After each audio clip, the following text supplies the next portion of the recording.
So ek dink hierdie boekie sal ons oor halfpad vat. En ons praat van die regterhand van God die rivier B. So dis 'n fris ene en dis ook 'n ding wat mense baie ek sê misverstaan of daai julle sal sien nou hoekom sê ons so. So kom ons begin daarso en kyk ons oor die regterhand van God.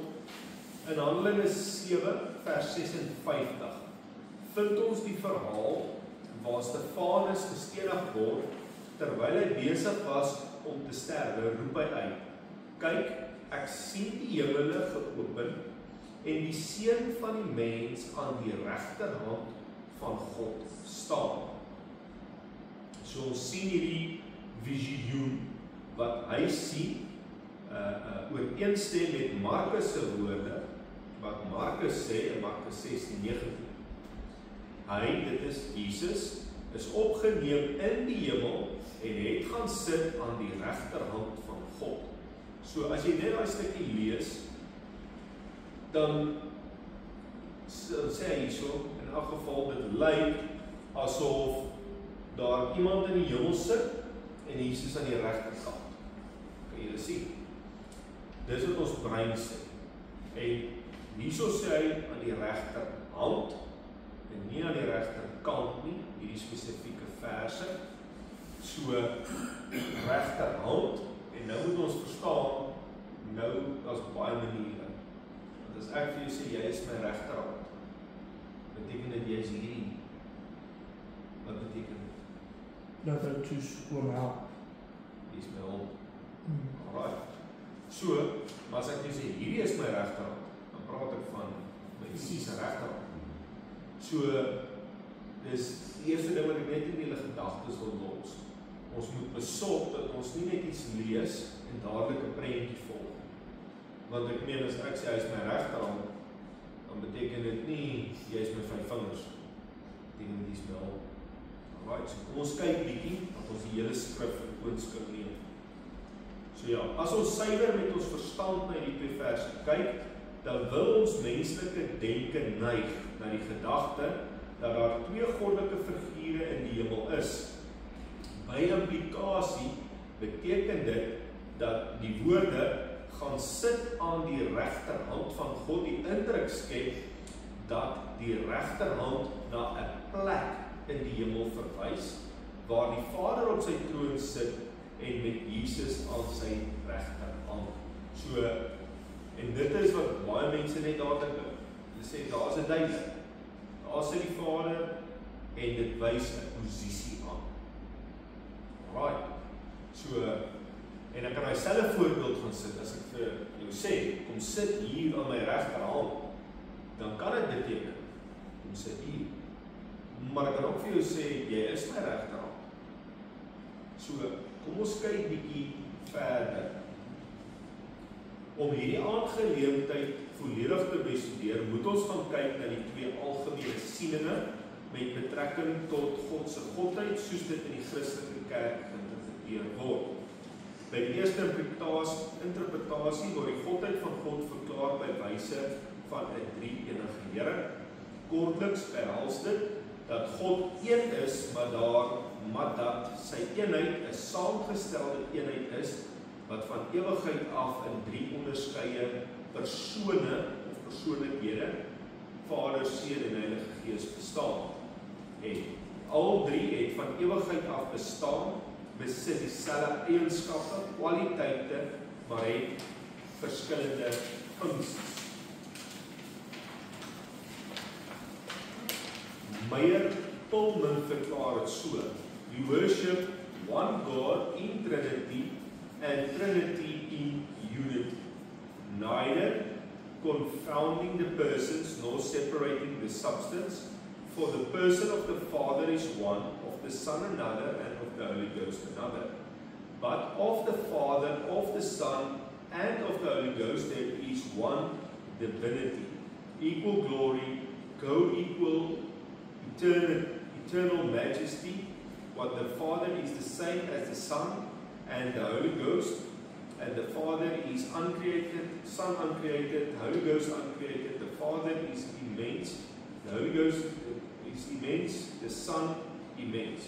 The Father eternal, Son eternal, Holy Ghost eternal, and yet there are not three eternals but one eternal. So there are not three beings uncreated, nor three immense, but one uncreated and one immense. In like manner, the Father is omnipotent, the Son is omnipotent, the Holy Ghost is omnipotent. And yet there are not three omnipotent, but one omnipotent. Thus, the Father is God, the Son is God, the Holy Ghost is God. And there are not three gods, but one God. Thus, the Father is Lord, the Son is Lord, the Holy Ghost is Lord, and yet there are not three Lords, but one Lord. Because we are thus compelled by Christian verity to confess each person severally, severely, to be God and Lord. So we are prohibited from saying that there are three gods or lords. The Father was made from none, nor created, nor begotten. The Son is from the Father alone, neither made or created, but begotten.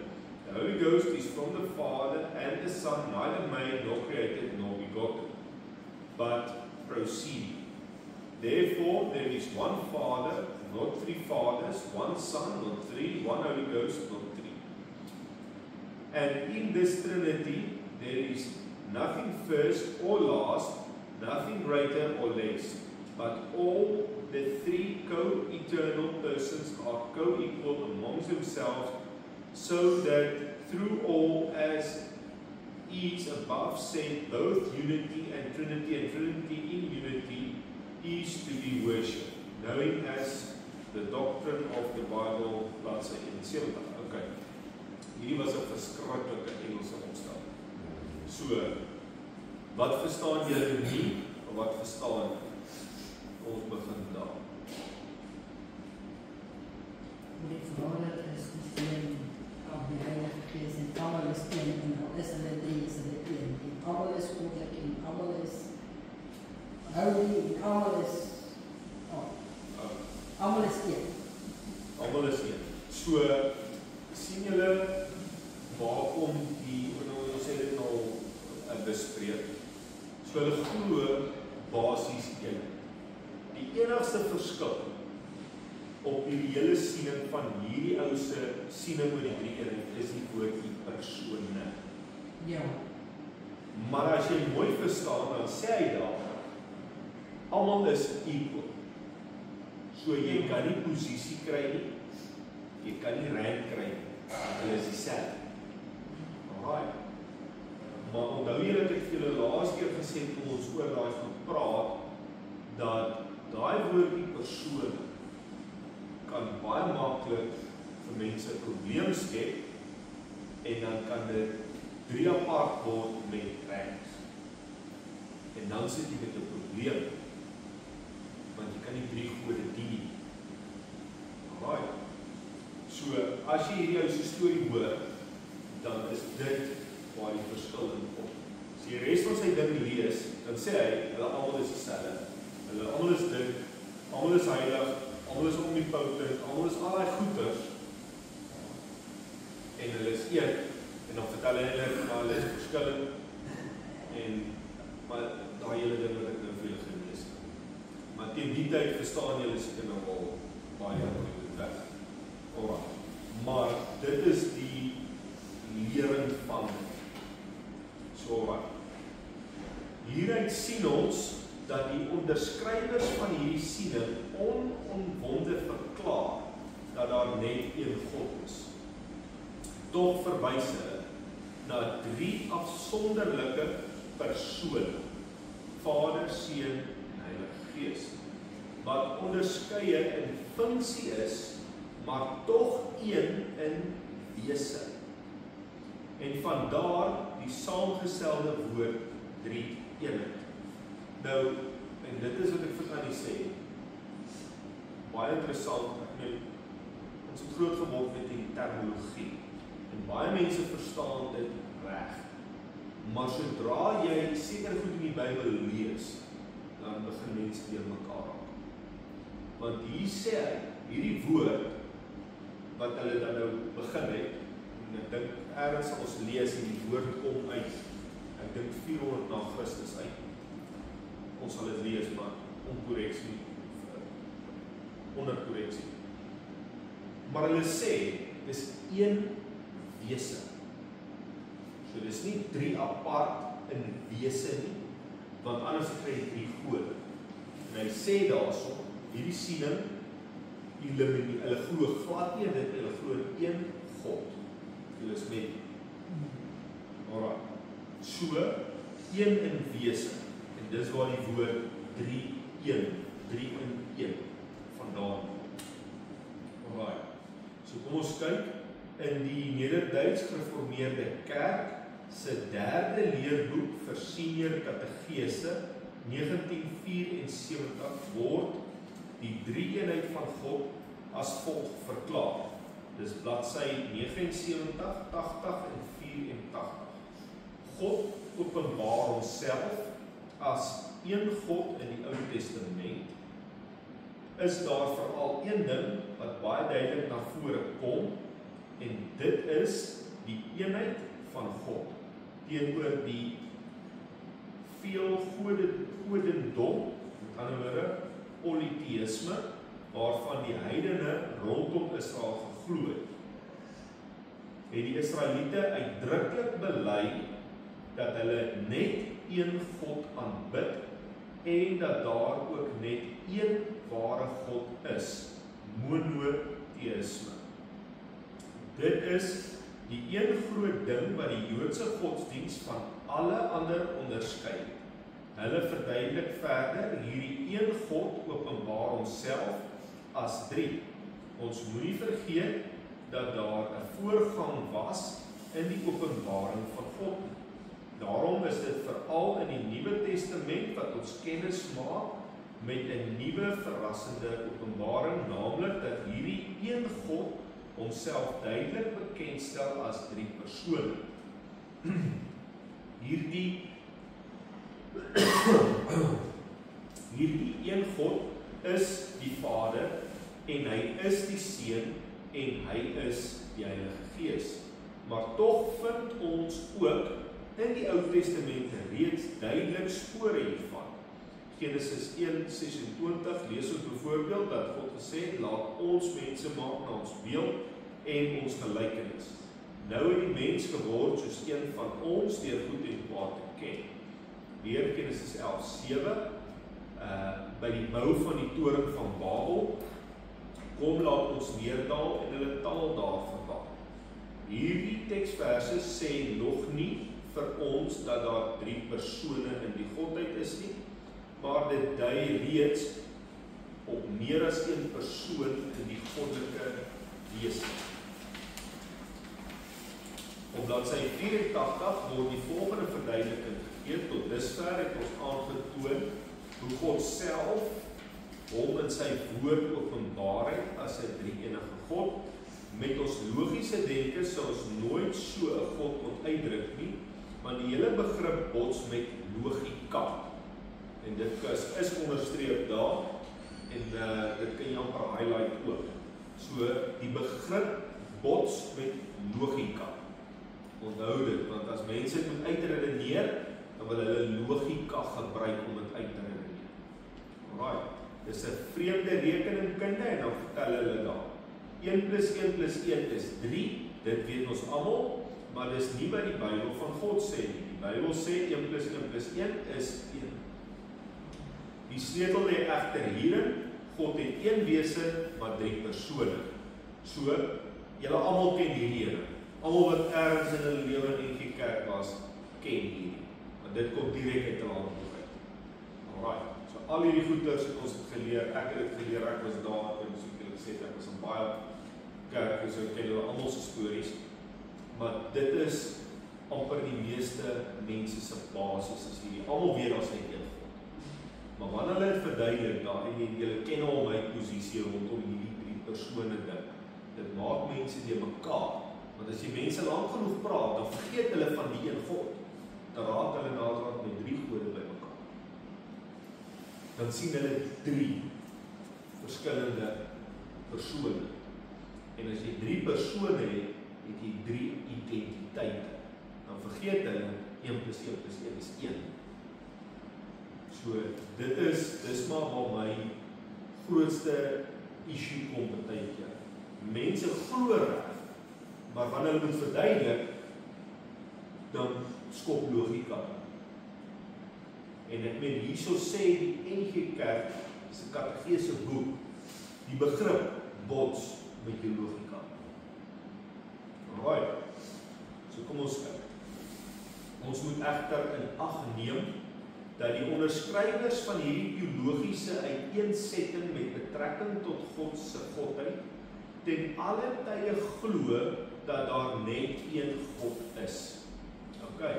Wat egter 'n moontlike struikelblok met die verduideliking kan wees, is die feit dat die uitdrukking drie-enige Here nêrens in die Bybel gebruik word om God se wese te beskryf. Verder kan daar teenargumente aangevoer word teen die stelling van hierdie vreemde rekeningkunde van 1 plus 1 plus 1 is 1. Aangesien Romeine 1 vers 19 tot 20 die verklaring maak dat wat van God geken word in ons as mens en in sy skepping duidelik gesien en verstaan kan word. So op al die plekke waar God sy wese aan ons bekend maak, gebruik hy die terminologie een God of enige Here. So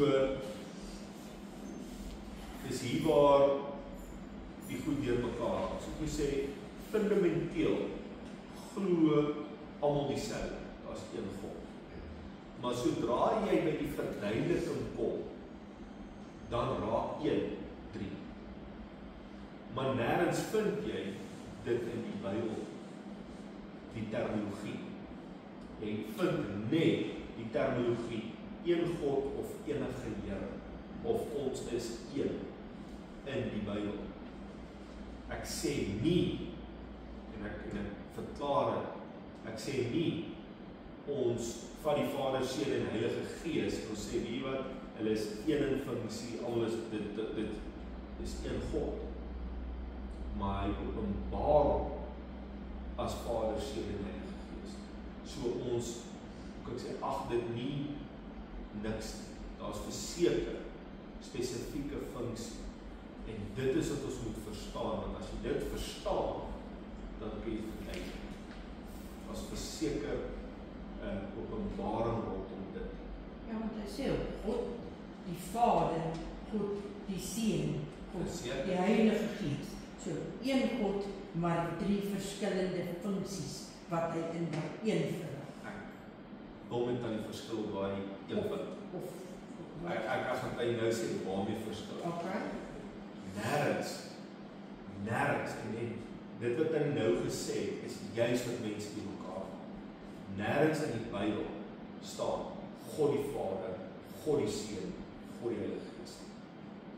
Okay, dis maar seker wat 'n mens geleer het, of soos dit al die kerke gesê is, maar ek bedoel, ek verstaan die begrip. Ja, nee, dis presies dit.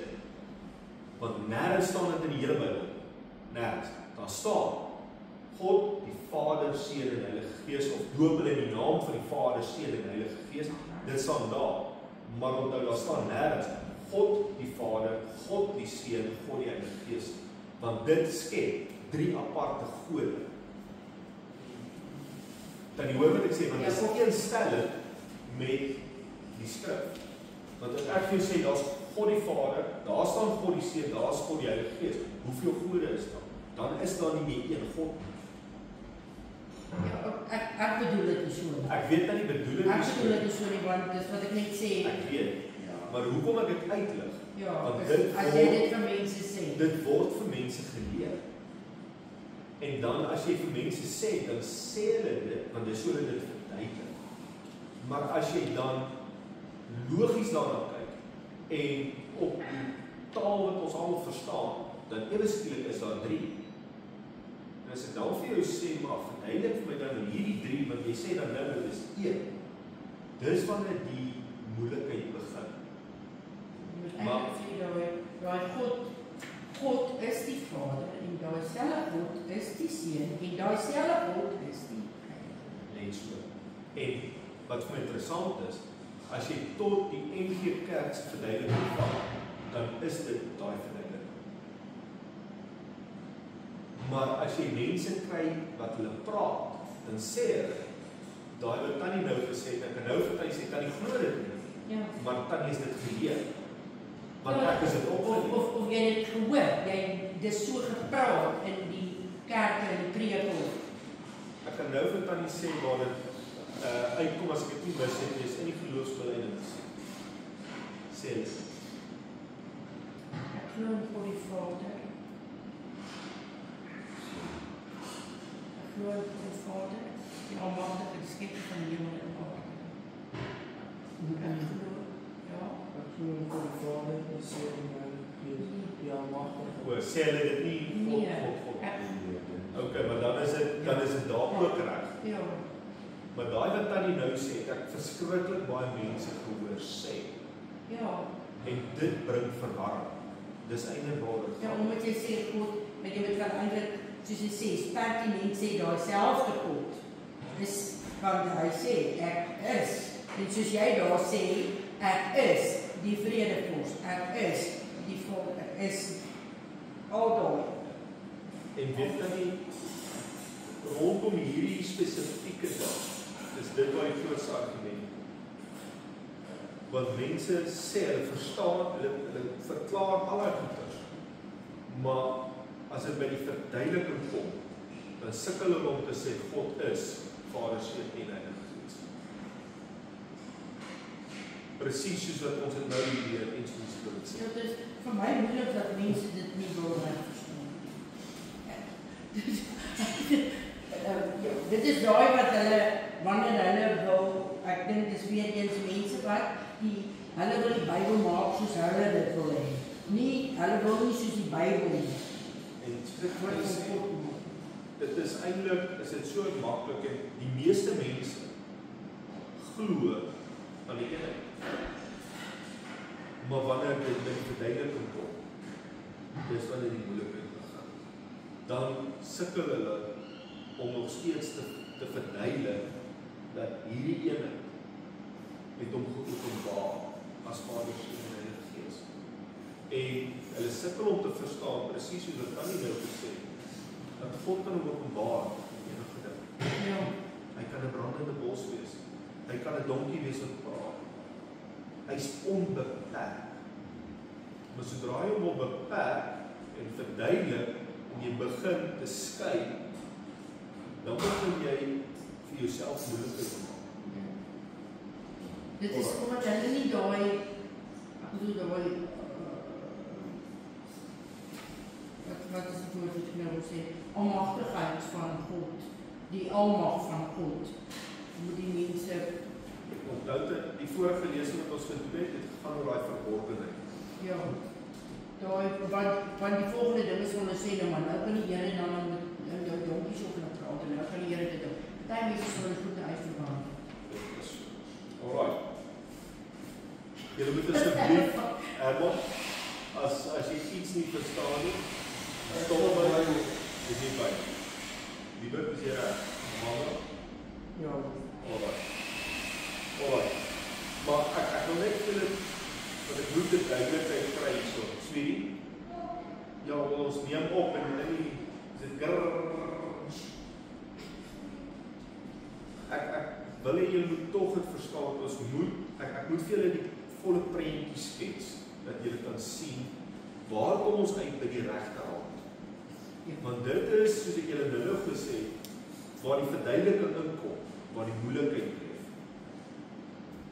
Want nou het ons gesien, en ek wil net dit, die NG Kerk wat sê, bots met ons logika, as ons dit moet uitredeneer, so jy kan nie, jy moet mooi fokus op jou logika, dan al die gedeeltes praat van in wese, is daar een God. Al die sieninge van die drie eenheid, ons praat nou hier, is die drie eenheidsleer, sê vir jy, die wese van God, is een God. Hulle split nooit die wese van God. Daar is mense wat dit doen, maar dan beweeg jy na daai polytheïsme toe, polytheïsme. En ek meen, dis glad nie eens Bybels. Dit is sommer veel reg, dit staan nergens. So, almal is saam, dat daar een God en een wese is, en een being. Alright, so dit moet jy vasmaak in jou agterkop, want dit is waar daai ander terminologie met logika, daai goeders begin die goed uit mekaar uitwerk. Die volgende verse is 'n bewys hiervan. Alright, ons praat van die terminologie wat die Here gebruik van een God, enige Heer. En in Deuteronomium 6 vers 4, daar kan julle nou uit julle kop uit vir ons quoteer, sê hy, hoor Israel, die Here ons God is 'n enige Here. Johannes 17:3, en dit is die ewige lewe, dat hulle U ken, die enige waaragtige God, en Jesus Christus wat U gestuur het. Job 23, maar hy bly onveranderlik een, wie sal hom teehou? Maleagi 2:10, het ons nie almal een Vader nie, het een God ons nie geskape nie. Markus 12:32, en die skrifgeleerdes sê vir hom, goed meester, U het met waarheid gesê, dat God een is, en dat daar geen ander is as hy nie. Galasiërs 3:20, en die middelaar is nie net vir een nie, maar God is een. En ek meen, hier is nou 'n paar verse. En daai terminologie is wat vir my belangrik is. Want soos julle sê, ek is nie hier om vir julle 'n kerkse storie te verkondig. Ek sê vir julle wat sê die Bybel, en julle kan al die verse gaan double check. En as jy met my verskil, kom wys vir my. Maar dis wat ek uit die woord uitlees. Ek gebruik daai terminologie pertinent. En ek sê weer, ek verstaan, ek gebruik die terminologie Vader, Seun, Heilige Gees. Ons is nie teen dit. Ek kan nie teen dit praat nie, want die skrif is uitdruklik oor. Maar jy moet verstaan, hy pertinent praat hy van een God, maar nou praat hy van Vader, Seun, Heilige Gees. So as jy nou al die een by mekaar sit, soos ek glo ons almal het, is daai drie terminologie wat hy gebruik, en die drie funksies en alles wat hy van praat, is deel van een God. Okay. So enige iemand wat verskil. Julle moet sê dat ons dit kan verduidelik, want dit is belangrik. Onthou, hierdie is die kern van ons geloof. En ek het daar vir julle gesê, tot in die geloofsbelijdenis van die NG Kerk, sê hulle presies dieselfde. Alright, dis net. Ek moet dit net eens onthou. Hy het gesê, dit sê, ek glo voor die Vader, die almagtige skepper van die hemel en die aarde. Ek glo in Jesus Christus, sy eniggebore Seun, onze Heer, wat ontvang is van die Heilige Gees, gebore is uit die maagd Maria, wat geleid onder Pontius Pilaat, gekruisig, gesterwe is en begrawe is opgestaan, en die dode. Wat sit aan die regterhand van God, die almagtige Vader, van waar ons kom om te oordeel, die wat ook lewe en die wat reeds gestaan. Ek ons nou net die woorde mooi, want dit is wat hy sê. Ek glo in God die Vader, die almagtige skepper van die hemel en die aarde. Ek glo in Jesus Christus, sy eniggebore Seun, onze Heer, wat ontvang is van die Heilige Gees. Dis reg, so hy gebruik nie daai soos dit aan die nou gesê.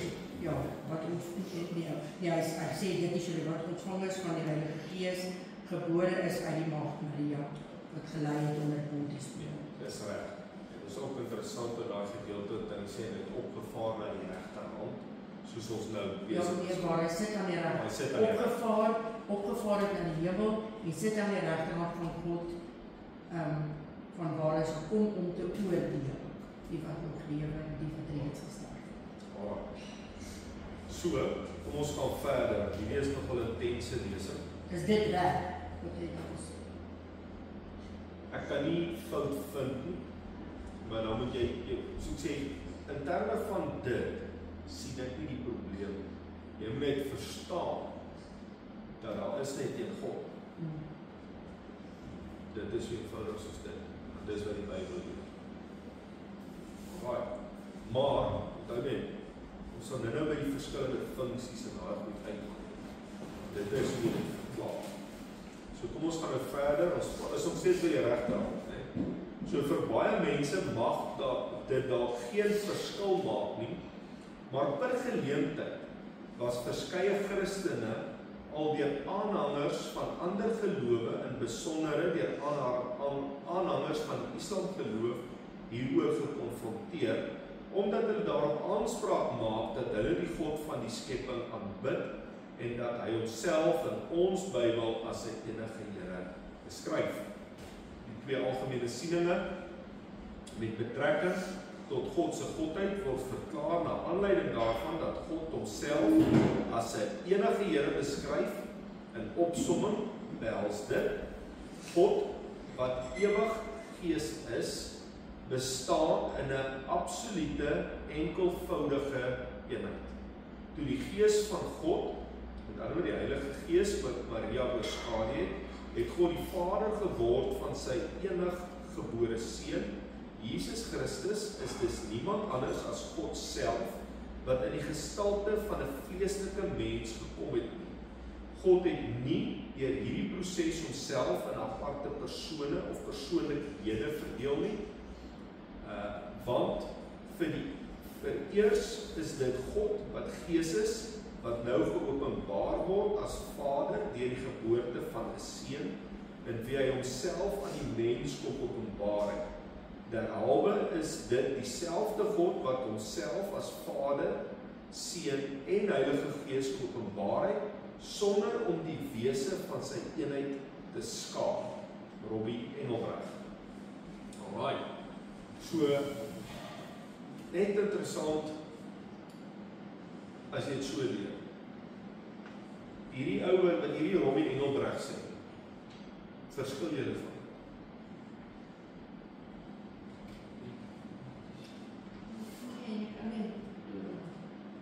Hy sê dan die Vader geword van sy eniggebore seun, het God die Vader geword, Jesus Christus. Hy sê niemand anders as God self, wat in as die vleeslike mens geword wat God moes in die vlees kom. Nou, dit is die tweede siening wat ek meen onthou. Die eerste siening was die drie-eenheidsleer en hierdie is basies die eenheidsleer. Ek wil sê tegnies gesproke lyk dit amper presies dieselfde, behalwe vir een ding. En dit is die woordjie die persone. En dit is waar die grootste verskil lê.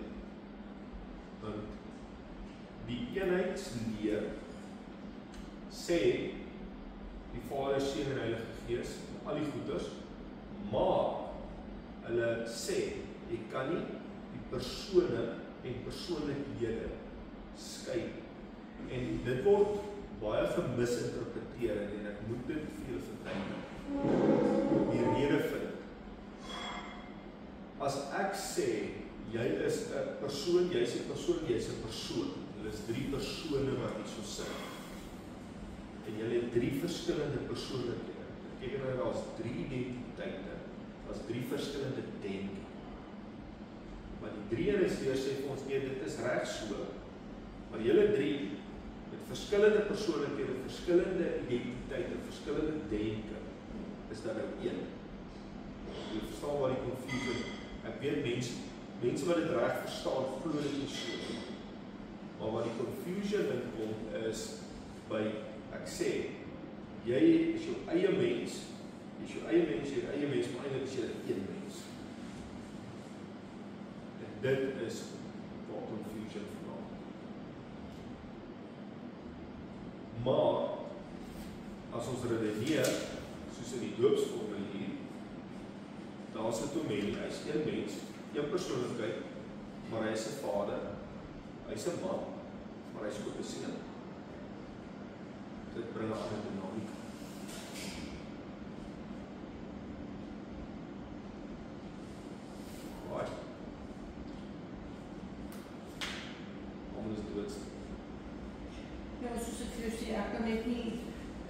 En dit is eintlik so, mens moet bewus wees daarvan dat daar mense is wat dit sien, want omdat mense nog steeds na dit kom, hoe kan 'n pa sulke wrede goed aan sy seun laat doen?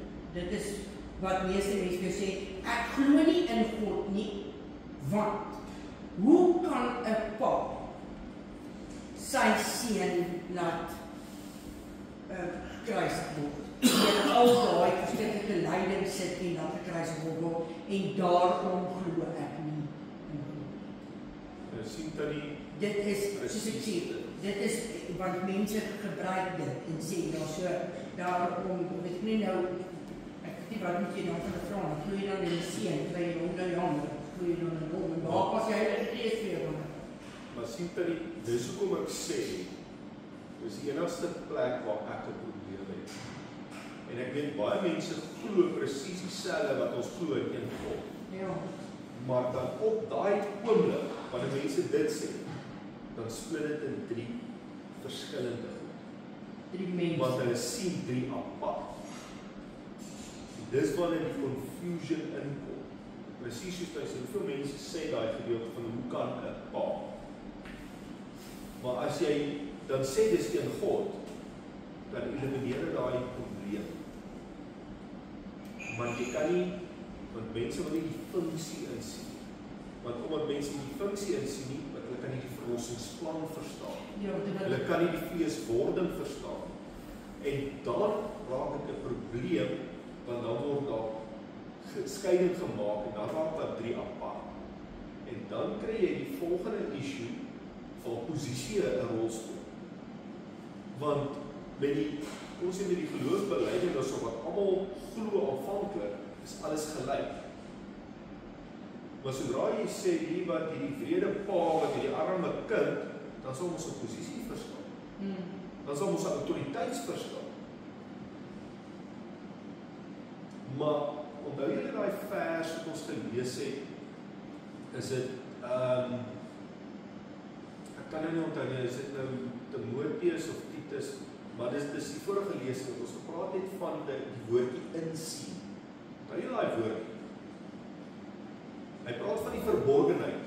So hy gedeelte oor die verborgenheid, dan praat hy van insien. En net daar is die probleem.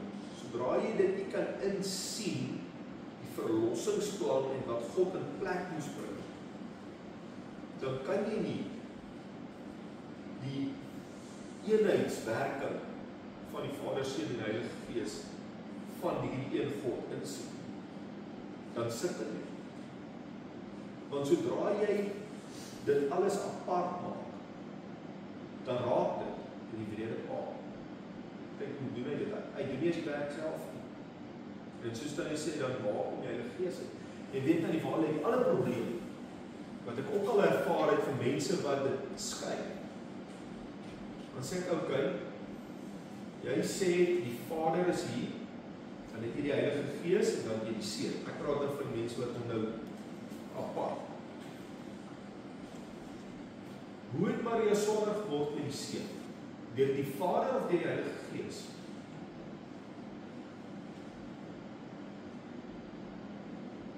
Die Heilige Gees. Die Heilige Gees. Wie is dan die Vader?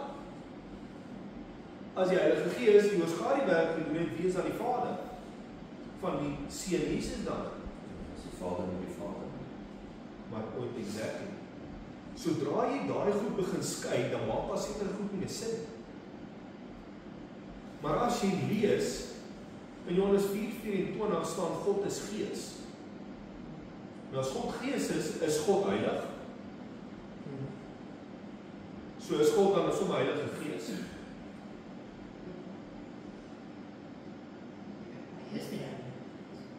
Presies. Want hy sê dat God is Gees. As God heilig is en God is dan Heilige Gees, is daar nou 2 Heilige Gees? Net 1. En as jy dan verstaan as God dan Heilige Gees is en die Heilige Gees het Maria oorskadu, dan is hy die Vader. En so dis ek sê, as jy dit net logies verstaan, dan maak alles sin. Dan hoeveel logika, nie 1 + 1 + 1, dan bly die logika net met 1 is gelyk aan 1. een. En daai een kan alles doen, want dit bly een God. Een God wat onbeperk is. En sodra jy dit verstaan, dan is niks meer onmoontlik. Ja, en nie, Dan is niks meer snaaks. en nie leef in jou, hy leef nie volgens tyd nie, hy leef nie volgens ruimte nie, hy beweeg in sy eie norm. Ek kan doen wat ek wil. Wat sê jy, waar staan daar op te skiet? Johannes 4:24. Dat ek vir julle ons sommer kry. Ek net myself vergewis met jong. Ek is nie enigstens so dreig en ek al vergeet. So ek moet julle Johannes 4:24 staan. God is gees en die wat hom aanbid, moet in gees en waarheid aanbid. Right. En ek meen soos ek julle ken nou al soos ons hier deur gegaan het, die skrif is 100% akkuraat. Jy moet net nie snaakse goeders op dit maak. Dis eintlik so eenvoudig. Maar dan vir ons het baie bladsye om voor te gaan. So jy moet selfs al genoeg is, ek dink al van ons hierheen in 2 afdelings. Ja, dit is. En hy is fris. Ja, Ja, dis 'n fris en ons moes bietjie voorop gaan. Vir baie mense mag dit dalk geen verskil maak nie. Maar per geleentheid, ek het nie klaar. Dis nog So onder by kortliks staan. Alright. Ja. Kortliks beteken dit dat God waaragtig een is en dat hy voor die grondlegging van die aarde reeds besluit het om homself na die sondeval van die mens te openbaar in die gestalte van een persoon, naamlik Jesus Christus, wat die woord is wat vlees geword het. Met ander woorde, hy het mens geword. God het vlees geword en onder ons gewoon. Uit navorsing van H.F. Stander, wat H.F. Stander gedoen het, skryf hy in sy boek die besondere gawes van die Heilige Gees in die eerste 4 eeue na Christus in bladsy 13 die volgende. Hierdie jaartal 381 na Christus is die datum van die eerste vergadering van Konstantinopel. By hierdie vergadering is die leer van die drie-eenheid gehandhaaf en is daar finaal gebreek met diegene wat nie by die leer van die drie-eenheid wou neerlê nie. Wilson, wie se simpatie veel eerder lê by hulle wat die leer van die drie-eenheid teestaan het, beskou derhalwe die jaar 381 na Christus as die jaar waarin dwaaling finaal die oorhand in die kerk gekry het. So nou moet julle verstaan. En dis wat jy sê, hierdie is nogal baie intens en baie mense wil baie stryd by hierdie goed.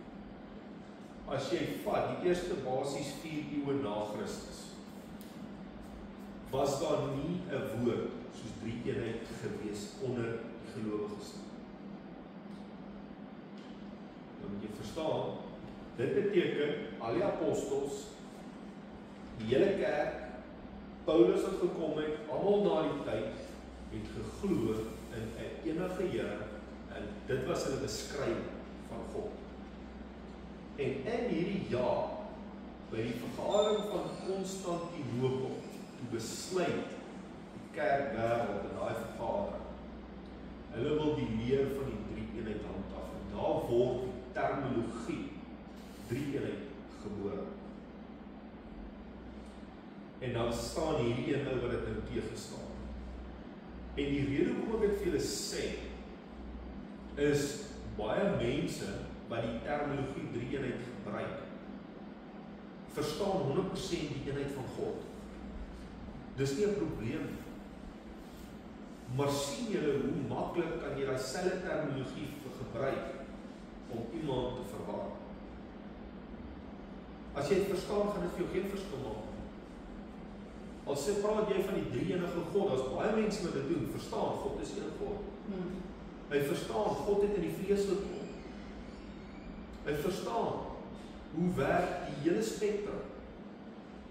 En baie mense, en ek glo, as nie drie gode wat daar sit, of drie dit, of dit, jy verstaan, is een God. Maar hulle gebruik hy terminologie. Maar baie mense gebruik het weer so, dan sê dit vir jou, maar daar's drie. Daar's een nie, daar's drie. En dan raak het weer mekaar, so kan nie sê wat hulle dan kom, en dan daai uitlatings maak. So verstaan julle waar dit vandaan kom, en hoekom dit 'n probleem skep in sekere gevalle. Want presies hierso, dit was nooit van die begin van die kerk af eers 'n ding gewees. Dit het op hierdie datum het dit gebeur, en julle kan dit gaan navors in die Bybelgeskiedenis en al daai dinge. Alright, so dis nie een of ander organisasie wat dit sê nie, hierdie is geskiedenis. Hier sien ons dat die kerk van Jesus ongeveer 380 jaar na Christus, toe al die apostels reeds dood was, in 'n tweestryd was oor die begrip drie-eenheid. En dat hulle die verklaring dat God drie-enig is, eers op die bogenoemde vergadering konstitusioneel aanvaar het. Die vraag is, as die Bybel dan die godheid van God beskryf as 'n enige Here, waarvandaan kom die terminologie drie-eenheid? En Prof. Stander verklaar dit. Dis nou, hulle sê Bybelskoller, wat nou navorsing gedoen het in geskiedenis. In sy boek op bladsy 63 en 64 is die woord ou Tertullianus, Tertullian, is teen die middel van die 2de eeu na Christus in Karthage gebore. Hy het 'n goeie akademiese opleiding gehad en hy het waarskynlik as 'n regsgeleerde gepraktiseer. Tertullianus se ouers was heidene en hy het 'n losbandige lewe gelei. In 193 na Christus het hy tot bekering gekom en daarna sy deskundigheid in die diens van die Christelike geloof aangewend. So die ou Tertullianus, ek meen was ongered en hy het tot bekering gekom. Nou kom hy tot die geloof, nou leer hy van Christus. Maar soos hulle hierso sê, dis 'n ou wat regsgeleerdheid gehad het. So dis 'n ou wat met sy logika brein denke uitgeredeneer het, dit wat prokureer feite en al daai goeders. So luister. In 207 na Christus het Tertullianus by die monotaniste aangesluit en hy het tot so mate sy eie stempel op hierdie groep afgedruk dat die monotaniste van Noord-Afrika later selfs as die Tertullianiste bekend gestaan het. Blyk dat hy 'n goeie beïnvloeder was. Tertullianus was 'n baie vrugbare skrywer en talle van sy werke het behoue gebly. So ons weet ook dat Cyprianus, 'n ander kerkvader in die 3de eeu na Christus, groot respek vir Tertullianus gehad het en daagliks sy boeke gelees het. Meer nog, Tertullianus het 'n uiters belangrike rol in die ontwikkeling van die teologie van die ortodokse kerk gespeel. Hy was byvoorbeeld die eerste persoon wat die woord drie-eenheid in Latyn Trinitas geskep het. So Tertullianus het die dogma van die drie-eenheid breedvoerig in sy teenreaksias bespreek en baie van die formulerings hierin is ongeveer 100 jaar, in ander woorde in 380 na Christus, later by die vergadering van Nicea as ortodoks verklaar. So as julle ooit gewonder het, waar kom die terminologie vandaan? Daar het ek vir julle nou 'n bietjie geskiedenis. ons lees die, hy het gesê, daar's meer as een geloofsbelijdenis, en een van hulle is die geloofsbelijdenis van Nicaea. Ja. Daar's meer as een, so dis een van hulle, maar hy is bietjie vir my anderste, van sy woorde is anders. Maar as jy luister na hom teenoor hierdie een wat, maar hy daar eendag het hy vir ons die geloofsbelijdenis van die hom die kerk gelees. Die geloofsbelijdenis van Nicaea, ja. En hy dis maar so hy bietjie anderste, nie ander goed sê nie, maar hy's anders vir die bewoording is bietjie anders partyplek. So, dit is nogal interessant, want dink ek hoe oud is daai geloofsbelijdenis nou? As dit hier vasgestel is, 380 na Christus. Ja. So, hierdie is wel 'n belangrike rol. En so ek sê, baie mense maak 'n fasie oor, baie mense doen niks daaroor nie, en baie mense verstaan in elk geval die waarheid. Maar in die kerkgeskiedenis het hier iets gebeur wat nie so was in die vroeë kerk. Want ek meen, die apostels en die een het dit gesê wat hulle hier besluit het. En daar het 'n skering plaasgevind, soos jy kan sien. Want die ou het daai terminologie geskep. Ek meen nou kyk, obviously is hy baie intellektueel gewees. So maklik, sy brein het gesê, okay, 3 en 1 God, so ons maak dit 3 in 1. Ja, 3-1. So daar skep hy die terminologie. En daai terminologie kry ons nie in die woord. So dis iets wat geskep is. So, soos ek julle sê, fyn as jy dit reg verstaan. Maar dit kan ook verwarrend raak. Weereens is dit die mens wat ingetree. So ons sien dat Prof Stander hierin verwys na die feit dat baie van Tertullianus se formulerings met betrekking tot die verklaring van God se godheid op die vergadering van Nicaea as orthodox, met ander woorde, streng vashou aan die kerkleer aanvaar is. Op bladsy 16 van dieselfde boek skryf Prof Stander verder, hierdie jaartal 325 na Christus verteenwoordig 'n belangrike keerpunt in die geskiedenis van die vroeë Christelike kerk. Voor 325 na Christus het die Christene swaar vervolging gelei en dikwels met hulle lewens geboet, bloot omdat hulle geloof in Jesus Christus bely het. Na 325 na Christus is die Christendom deur die staat as wettige godsdiens aanvaar. Ongelukkig het die Christene na hierdie vergunning baie lewenskrag verloor. Voor 325 na Christus het die vervolginge die kerk suiwer gehou en vals Christene in die gemeente was nie volk nie. Dit was net te gevaarlik om 'n Christen te wees. Uit hierdie stelling sien ons dat die Christelike kerk op hierdie vergadering deur die staat erkennis wat ook aanleiding gegee het tot 'n afname in die vurigheid waarmee Christene hulle geloofsoortuigings verdedig het. So baie interessant. Want ek meen, julle almal ken dit, as jy na statistiek kyk, wat iemand nou dat sê, is dit 70% van die land is Christene of is vir so 'n wille syfer. Maar ek meen as jy nou sien wat gaan aan, dink jy nou regtig so daai groot persentasie is Christen? Nee, wat jy sê, 'n ticket op hier, ergens in 'n blokkie, of in 'n blokkie op papier, ek is 'n Christen.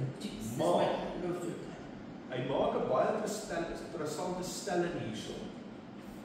Wat gebeur toe die Christene vervolg was? So jy gesê jy's 'n Christen as jy nie waarlik is nie. Hulle gaan jou doodmaak. Ja. Jy gaan gelieg het. Vandag kan jy lieg. Jy kan sê ek is ene want jy weet die Christendom verkondig hemel, lewe, in ewigheid en wonderlik, daar's nie siekte nie, daar's nie steel nie, daar's nie dood nie, daar's niks nie. So jy wonderlike lewe dan dood, so, wil jy Christen wees? Ja. Maar wil jy lewe soos een? Dan is die antwoord dalk nee, baie mense wil nie lewe soos een.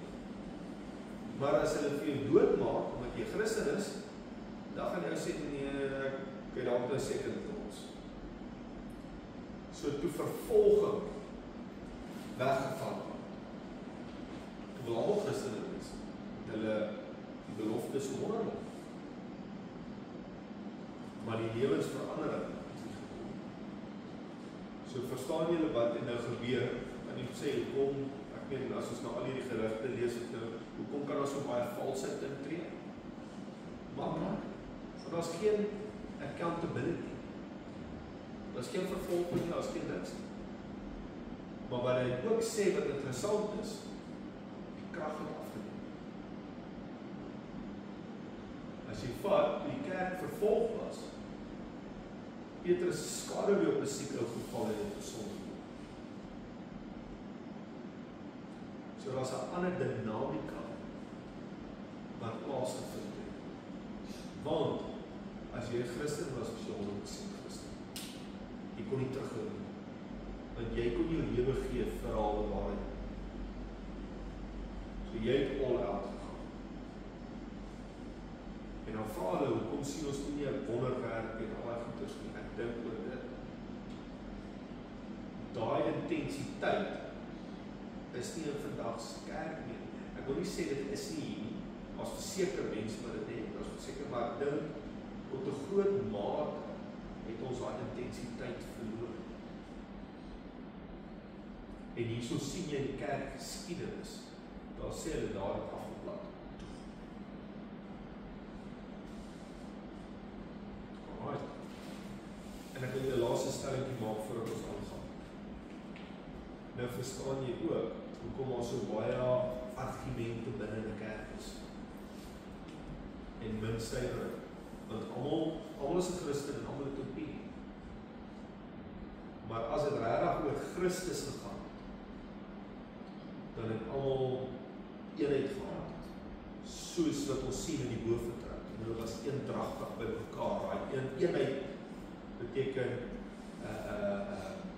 one in soul, one in spirit, one goal.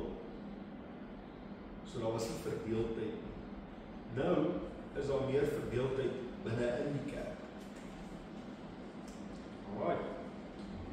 Jy moet my stop as daar vra asseblief.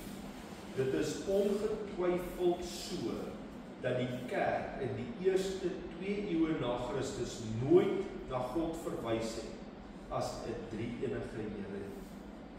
Tertullianus het hierdie begrip geskep en dit laat 'n mens wonder of dit nie die hoofrede was waarom hy dikwels in konflik met die kerk was. As God homself in sy woord as 'n enige Here uitdruk, moet ons God vir wysheid vra om ons leerstelling met betrekking tot sy godheid so te formuleer dat dit ooreenstem met die Bybelse omskrywing. Hebreërs 13 vers 8 sê Jesus Christus is gister en vandag dieselfde tot in ewigheid. Om God anders te beskryf as wat die Bybel hom beskryf, is om afbreek te doen aan God se ewige onveranderlikheid. Ons mag nooit bedreig voel deur die feit dat die Nuwe Testament God verklaar as Vader, Seun en Heilige Gees nie. Daar is en sal altyd net een God wees wat Gees is en wat homself aan die wêreld openbaar het in die gestalte van 'n mens. Dit is Christus Jesus. In Johannes 17:1-4 sê Jesus: Vader, die uur het gekom, verheerlik u Seun, sodat u Seun u ook kan verheerlik. soos U hom mag oor alle vlees gegee het, sodat hy aan almal wat U hom gegee het, die ewige lewe kan gee. En dit is die ewige lewe, dat hulle U ken, die enige waaragtige God en Jesus Christus wat U gestuur het. Ek het U verheerlik op die aarde. Kragtige skrif. Ja, ek wil net iets vra. So, toe die Here nou gebid het, daar en hy bloed gesweet het en vir God gevra het om die beker by hom verby te laat gaan. Dit klink nou snaaks as ek so sê. Bid hy tot homself. Nee, weet dan nie, dis waar die verwarring inkom. En dis waar die mense die split maak rondom die persoon. Ons moet verstaan dat Tannie Nino gesê dat God het gesê hy het vlees geword. God self het vlees geword. So wanneer hy bid hy tot homself. Dis 'n vraag wat baie mense vra. Die antwoord daar is nee. Want Jesus Christus was ten volle mens. So onthou hy ten volle vlees gehad. So dis vlees wat uitroep. Dis hoekom ons voorbeeld is. En as jy dit mooi verstaan, dan verstaan jy eintlik hoe kwaai hierdie verlossingsplan is. Want dit elimineer die feit dat jy kan sê maar as hy ten volle God is, dan was dit ons onregverdig. God kan nie lieg nie, God kan nie sondig nie, God kan niks doen. Hy kan niks verkeerd doen. So as Jesus dan ten volle net God was, dan beteken dit Dit was die gestalte van 'n mens kom. Ja, in die gestalte van 'n mens, maar dat was dit onregverdig geweest. Ja. Maar as jy verstaan wat die skrif sê, hy moes aan ons gelyk word. Sodat hy in alles versoek kan word presies soos ons. So dat hy ten spyte van die feit dat hy ten volle God was hy ten volle mens, ten volle vlees. So hy moes heers oor sonde. Want onthou net, as dit andersom was, dan kon sonde niks aan doen, dan kon hy nie versoek niks. En dis daar dit moeilik raak om te verduidelik, in terme van hoe daai posisie werk. Want hy was ten volle God, maar hy was ten volle mens, om hierdie prys te betaal. Hoe God dit werk, ek kan dit nie verduidelik nie, want dis God. Ek kan dit nie leer nie, want hy is God. Ek kan vir julle sê wat die Bybel sê, God het vlees geword. Die Bybel sê, hy word genoem, wonderbaar, ewige Vader, vredevors, alle goeders. Die Bybel sê, hy was van altyd af gewees. Maar wat ek wel kan uitredeneer, is as God in sy alwetendheid moes vlees aanneem, dan moes hy, as hy sê, hy moes in die gestalte van 'n mens kom, ten volle, soos een van ons wees. Anders het hy al die versoekinge en alles wat betref het geoorroep. So as jy kan verstaan, God kan dit toelaat, of hy kan dit doen, dan moet jy ook verstaan, want dit is waar baie mense die fout maak as jy praat van een, hy sê, was die hemel leeg. Die hemel was leeg. God se gees is nie net hier. En dis waar mense die fout maak. Hy is onbeperk. So God kan in Jesus Christus ten volle funksioneer vir die doel waarvoor hy moet funksioneer. Want dan begin jy ook te verstaan. Toe Jesus Christus op die kruis die sonde van die wêreld kom neerdal, roep hy iets uit. Kan jy onthou wat roep hy uit? Toe die sonde op hom neerkom.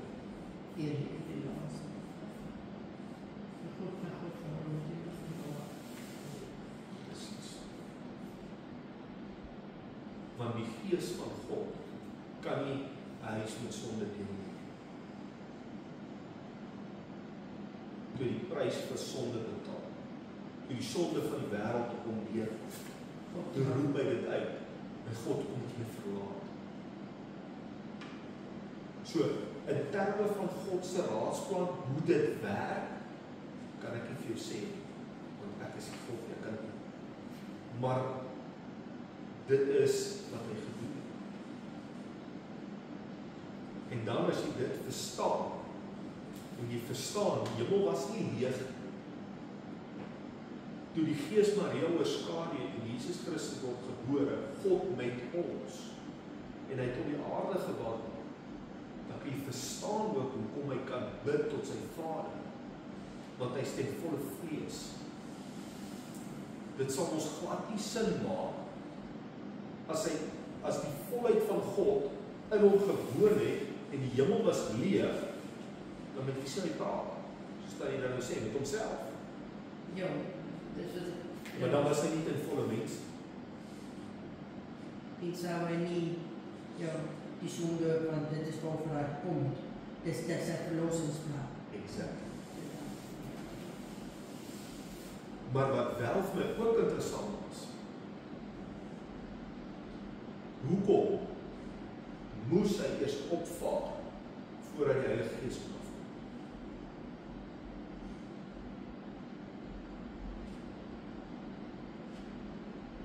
As daai baie koud maak om julle sê, as julle te koud selfs. Dit staan in ons goedtrek, Dit is net interessant, want as jy dit begin verstaan, die Here het 'n orde en 'n plan. Ek hoop nou, wat is die antwoord daarvan? Want hy sê, die Here Jesus sê, ek gaan wag in Jerusalem totdat julle toegedoen is met krag en hoogte. En as jy vooraf gaan, dan sê hy, hoe is dit? Maar nou kry ek net my kop uit sê.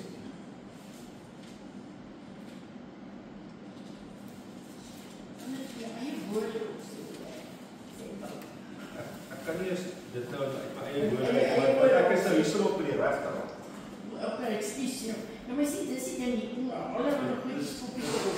Ek kan net so wees, dis al, vir sê,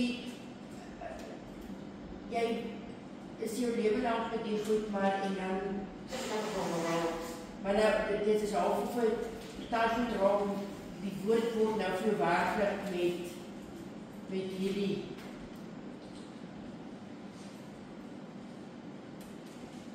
nie dat die woord nooit werklik was nie, maar Nee, ek verstaan jou ook. dis nou asof jy nou begin insig kry. Jy begin nou daai insien. Ja.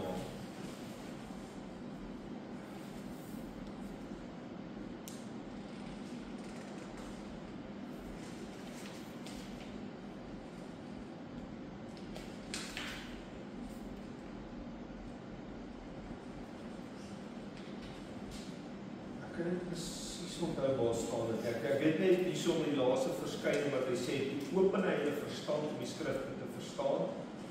En hy sê vir hulle, dit is so geskrywe, en so moes die Christus ly, en op die derde dag uit die dode opstaan en bekering en vergewing van sonde in sy naam verkondig, aan al die nasies van Jerusalem af en verder. Julle is my getuies van hierdie dinge. Kyk, ek stuur die belofte van my Vader op julle, maar julle moet in die stad Jerusalem bly totdat julle toegerus is met krag in die hoogte. Maar ek weet as jy vorentoe blaai, dan sê hy daarso, dis voordelig dat ek weggaan. Want hy het op 'n kop praat hy met hulle, sy disippels, hy sê vir hulle, ek gaan weg, en waar ek is, kan julle nie kom. Sê Petrus maar, of een van die ouens, maar ek sal die volg, Ja, vir sy lewe, hy sal sy lewe afstaan daarvoor. Ja. Dan, ja. En dan sê die Here in daai gedeelte as jy verder lees, dis voordelig dat ek weggaan, want dan kan ek die trooster na julle stuur. Want as jy verstaan wat die skrif sê, die volheid van die Godheid het in Christus gewoon liggaamlik. Ons het by skriftelik het laasweek behandel. Die volheid van die Godheid het in hom liggaamlik gewoon. So, toe hy opgevaar het na die hemel, toe kan hy die Heilige Gees instort. Want toe die volheid gekom, Ja, dus, ja, release word. Want onthou net, hy was nou in die gestalte van 'n mens. ja, Het hy hom openbaar in die gestalte van 'n mens. En toe, na hy die sonde oorwin het en opgestaan het, toe vaar hy op en toe is hy, toe sien, as jy dus wil sê die drie is by mekaar, toe kon hulle die Ja. ander een stuur. maar as ek dit so kan uitdruk, die hele koninkrykswoord wat ek nou vir julle gebring het, dink nou terug aan module 1. Waaroor gaan die koninkryk? God se heerskappy Waar hy regeer. in ons. God regeer in ons. So as Christus die beeld was van die koninkryk. Hy is die koning van die koninkryk, maar hy is ons voorbeeld. So hy moes ons wys hoe lyk 'n lewe waar God binne in 'n mens regeer. Beteken dat die mens het iets gekort, want dis waar oor die hele verlossingsplan alles gaan. Dit het God se verlossing gekort, sodat God weer binne die mens kan regeer.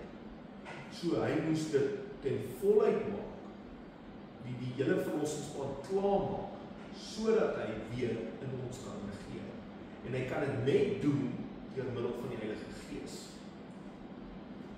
Dit is net so daarom, as die volheid van die Godheid in hom woon, liggaamlik, was die volle heerskap binne in hom. So hy moes dit klaarmaak, hy moes dit volbring, opvaar na die hemel, die hele proses voltooi. En toe op die dag van Pinkster die Gees uitstort, sodat presies soos wat die heerskappy in Christus was, moet die heerskappy nou in elke individu wees wat hom aanneem. Ja, want hy moes daai gesag om terugvat. Hy het dit gedoen. Ja, hy het met wat hy daai gesag teruggevat, en soos jy sien, toe moes hy eers opvaar. Ja. Ja. Maar verstaan Nadat hy die nou, verlossingsplan klaar. ja.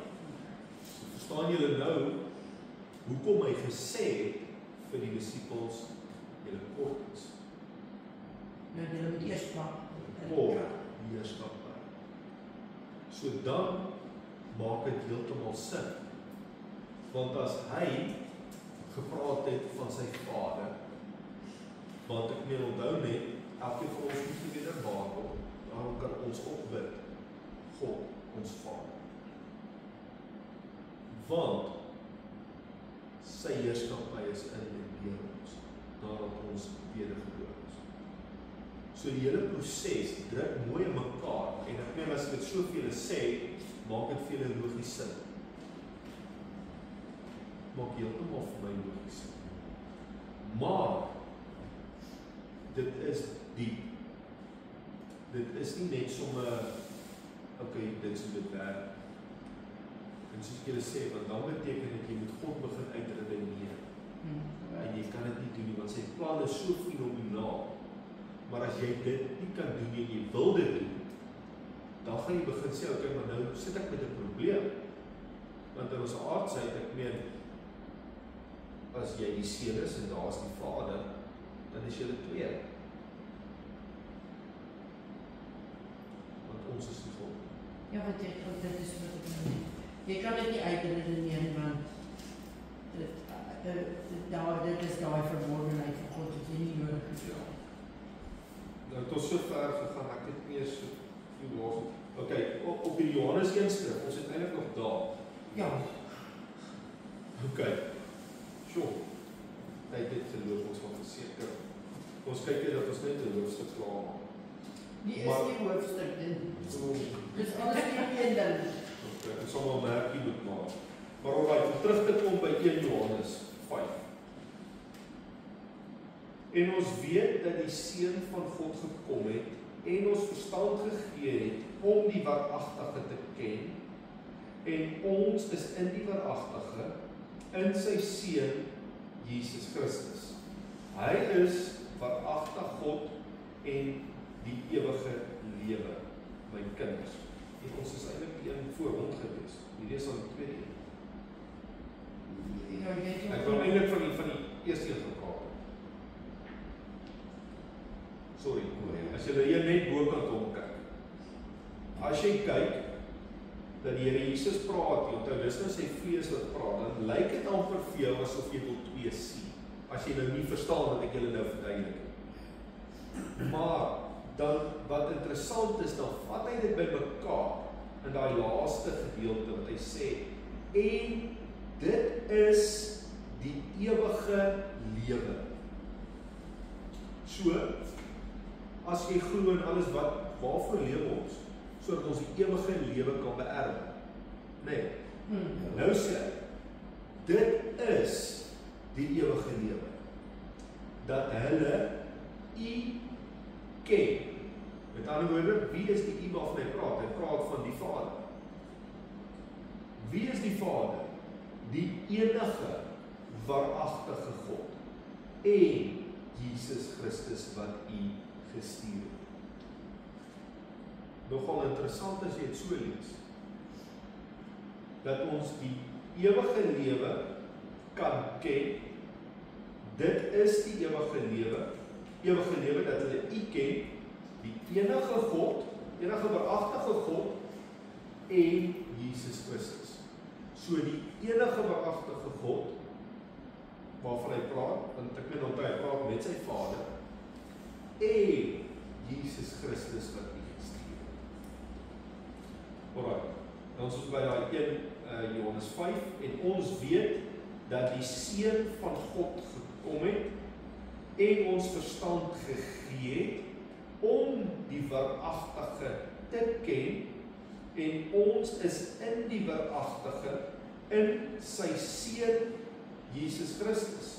Hy is die waaragtige God en die ewige lewe. Ek weet nie, het julle vreins nie nou so gemaak? Ek dink nou lankal al so, maar dit is daai wel.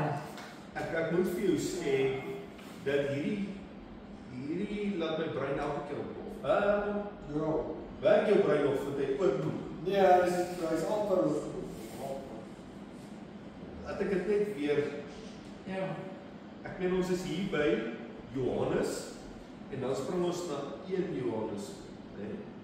So in Johannes 17 vers 1 tot 4 sê Jesus. So kom ons wou die ding net so. As jy nou wil probeer kyk na 2 persone, né? Vir 'n oomblik. Hier praat Jesus met sy Vader. En hy sê, Vader, die uur het gekom, ek bedoel hy bid tot die Vader, verheerlik die Seun, sodat die Seun u ook kan verheerlik, u het hom mag gegee oor alles, sodat hy aan almal wat u hom gegee die ewige lewe kan gee. Dan sê hy nou, wat is die ewige lewe? Die ewige lewe is dat hulle u kan ken, right? Kom ons sê dan nou, dat hulle die Vader kan ken. Die Vader is dan nou die enige waaragtige God en Jesus Christus wat u gestuur het. As jy gaan na die vers in 1 Johannes 5, dan sê hy daar, dan gee hy nou half 'n klem op wie is die waaragtige, alright, dat die Seun van God gekom het, so nou praat hy van die Seun het gekom, en om ons verstand te gee, en om die waaragtige te ken. So nou moet jy vat as jy die 2 verse nou parallel lees. Die Seun wil hy ons moet die waaragtige ken. Dan sê hy, ons is in die waaragtige. Wie is die waaragtige waarin jy is? In die Seun. So as jy die twee saamvoeg, dan sê hy die Vader is die waaragtige in die Johannes 17 en in Johannes 1 vers 5 dan sê hy die Seun is die waaragtige. So in sy Seun Jesus Christus, hy is die waaragtige God en die ewige lewe. Daar sê hy, en ons weet dat die Seun van God gekom het en ons verstand gegee om die waaragtige te ken. So in Jy het die verstand om hom te ken. Precies. Jy moet kies om hom te ken. In die boonste vers dan sê hy die Vader is die waaragtige en die ewige lewe. In 1 Johannes die 5de hoofstuk dan sê hy die Seun is die waaragtige en die ewige lewe. Dit is wow. My kinders, hoor mooi, bewaar julle self van afgode, daarmee sluit uit daai vers af. Ja, wat wil jy van nog anders? Want enige God, behalwe die een waaragtige God, is afgod. En is nie die ewige lewe. Dis die ewige lewe. So die skrif is baie intens en dit is amazing. Want as ek hierdie goed so weer lees, dan besef ek, dit match. In jou brein match baie goed nie. Want so ek julle gesê, ons brein is 'n bietjie klein om alles te verstaan. Maar as jy net glo presies wat die Bybel vir jou sê, jy lees hierdie verse, woord vir woord, vers vir vers, dan sien jy, die Bybel weerspreek hom. En tog soos jy sê, daar's baie verborgenhede van God. Maar die Here het vir ons tog gegee dat ons hierdie so kan verstaan, nee. Dat ons dit so, daai absolute wonderlikheid kan verstaan. Weet nou nie waar dink ek, waar 'n groot probleem in die verstaanbaarheid ingekom. Mense doen jouself Bybelstudie. Mense gaan ondersoek nie die skrif intens en ek praat nie van Bybel lees nie. Bybelstudie. Mense is geneig om die Bybelstudie deel net te doen by wat hulle hoor van ander mense. En waar dit moeilik dan raak, dan kom opinies en daai goeters praat. En soos ek julle gesê het, reg in die begin, dit wat ek hier vir julle leer, hier is die Bybel. Vat jou eie woord, gaan check my op, gaan kyk of wat in jou Bybel staan, moet nie net glo wat ek vir jou sê nie. Gaan kyk of wat jou Bybel staan en wat ek hier vir jou sê, of dit dieselfde is. Moenie kyk wat staan in die ou se boek en daai ou se sê dit en hoe daai ou dit sien. Gaan kyk net wat sê die woord. En dis die awesomeste van alles, want ek meen as ons dit soveel leer, al wat ons doen is ons van die hele skrif, ons begin dit net by mekaar sit. En dan sien jy, God kan homself nie weerspreek. Die Bybel kan nie lieg. En alles wat daar staan maak 100% sin. Ja, want hier so sê hulle, hier sien ons dat Jesus gekom het om ons die openbaring te gee, sodat ons kan insien dat hy Immanuel God met ons is. Wat ek gaan doen, ons lees net hierdie twee verse, dan moet julle net daar ons 'n merkie maak by uit Bybelverklaringe, dat ons volgende week nader gaan. Ons maak net nie klaar. In Jakobus 2 vers 19 sê die Bybel dat ons goed doen as ons glo dat God een is. Jy glo dat God een is, jy doen goed. Die duiwels glo dit ook en hulle sin. As die Satan dit glo, behoort ons daarop ag te slaan, omdat hy immers die een is wat homself bo hierdie God wil verhef. As daar een God is, wat die wese van God behoort te ken, dan is dit hy. Maar net wat hy sê, tot die duiwel glo dat daar net een God is. Hy weet dit. Hy weet dit, wat hy het gesien. Dit bring ons terug by die verklaring in Markus 16:19 wat sê dat Jesus opgevaar het en aan die regterhand van God gaan sit het. Markus 16:19 sê dit is die vers. Hy, dis Jesus, is opgeneem in die hemel en het gaan sit aan die regterhand van God. Nou so ek sê, ons het nou eintlik nie te ver gevorder, ons het nou baie intens na die eenheid van God gekyk en alles, ons nog nie by die regterhand uitgekom. So hopelik volgende week dan gaan ons nou by die regterhand uitkom, maar ek glo as julle nou al een en een by mekaar sit, dan kry julle nie een nie, dan kry julle twee. En dit is, as ons praat van een God, en hy vaar op na die regterhand toe, dan verduidelik dit, verwys dit definitief nie na 'n tweede plek. So dit kan julle seker nou al uitfigure teen hierdie tyd. So dit moet duidelik dui op ietsie meer as dit. En julle kan duidelik ook onthou wat ek net reg in die begin gesê het, as ek sê die woord is my regterhand, dan verwys dit spesifiek na 'n funksie. Ek weet ons het 'n half bietjie sidetrack geraak rondom Jesus Christus. Dat jy baie duidelik verstaan as hy die regterhand is, dan verwys dit duidelik na die funksie wat hy moes verrig het. En dan verduidelik dit heeltemal in die hemel was nie leeg.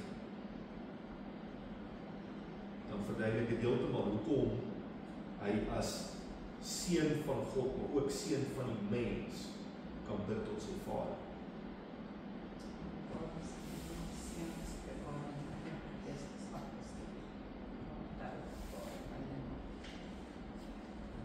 Kan dit nie jy verduidelik dit weer in 'n verkeerde manier.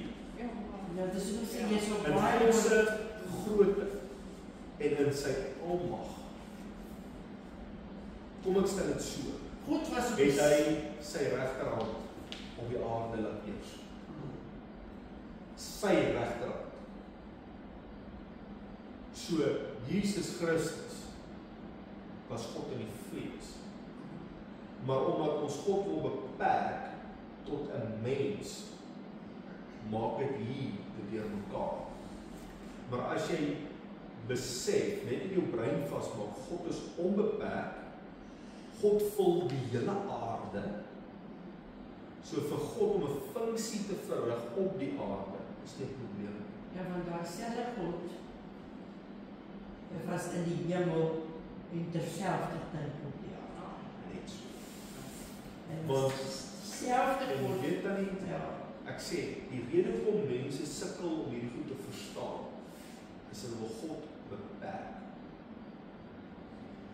Want ek weet, dan sit jy met 'n probleem as jy 'n beperking opsit, want God kan in hoeveel mense gelyk wees. Hy word dan hoeveel gebede gelyk. Ek bedoel, almal wat tot hom bid. Die Here is oral.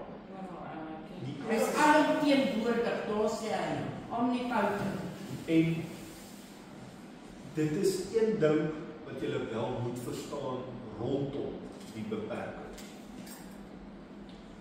As jy verstaan wat ek nou vir jou verduidelik het gesê, het God homself beperk met Jesus Christus. En jy moet mooi verstaan wat ek nou sê. Nie beperk ten opsigte van sy goddelikheid nie, maar beperk ten opsigte van sy vleeslikheid, sy vleeswording. Want onthou, Jesus Christus kon net op een plek wees op die aarde, want hy was ten volle mens. Hy het beperking gehad soos ek en jy, anders kon hy nie gelyk wees aan ons. So as jy nou verstaan dat dit God in die vlees was, dan moet jy ook verstaan, vir God om hierdie prys te betaal, moes hy homself beperk tot daai menslike liggaam. Nie in sy almag en in sy onbeperktheid, maar vir die funksie, vir die verlossing van sonde. So dis redelik diep en dit moet nou nie uit verband uitgeruk word nie, want dan is dit chaos. Hierdie is ietsie wat jy moet verstaan. Dit is nogal eintlik kwaai. Want in daai beperking kon hy gelykvormig word in die vlees as elke liewe mens op aarde. Rondom honger, dors, versoeking, you name it. Want die Bybel sê dis in elke opsig kan ek sê beproef soos ek dit het. Maar die enigste verskil is sonder sonde, want hy die sonde oorwin. En dis hoekom ons sy gees nodig het. Dis hoekom daardie verlossing wat hy vir die apostels sê, gaan wag in Jerusalem. Want sonder die gees van God kan ons die sonde oorwin. Want in ons vlees het ons 'n beperking. Hulle verstaan baie. Omdat jy sê so, jy sê God was in ons en daarmee het hy homself beperk, het maar nie sy alomteenwoordigheid nie. Want jy het gesê, want God kon nou, hy kon nou net bijvoorbeeld in Jerusalem wees, of hy kon net in Christus. In Christus. Ja, maar onthou, jy moet verstaan, die hemel was nie leeg nie. Ja. Dis nie asof alles leeg was, alles was gone, daar was niemand nêrens en niemand was by die huis nie, ja. Hy was nou op die aarde. Onthou, en dis wat ek sê, jy moet dit verstaan na aanleiding van die regterhand. En dis waar daai terminologie vandaan kom sê. Weer is 'n bietjie dinkwerk, dis wat ek nou mooi verduidelik, maar soos ek sê, as jy dit begin verstaan, dan is dit eintlik amazing. Dit lyk asof ek vertel nie nou. Nee. My groot probleem is, ek weet nie hoe moet ek deel met iemand anders verduidelik nie. Want ek bedoel, dit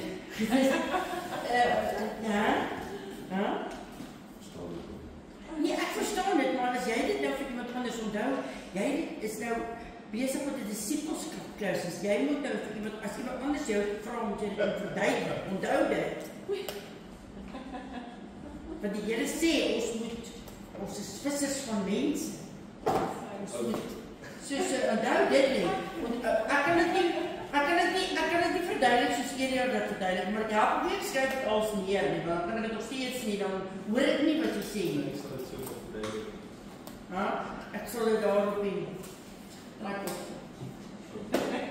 Kom ons sit so as lyk ons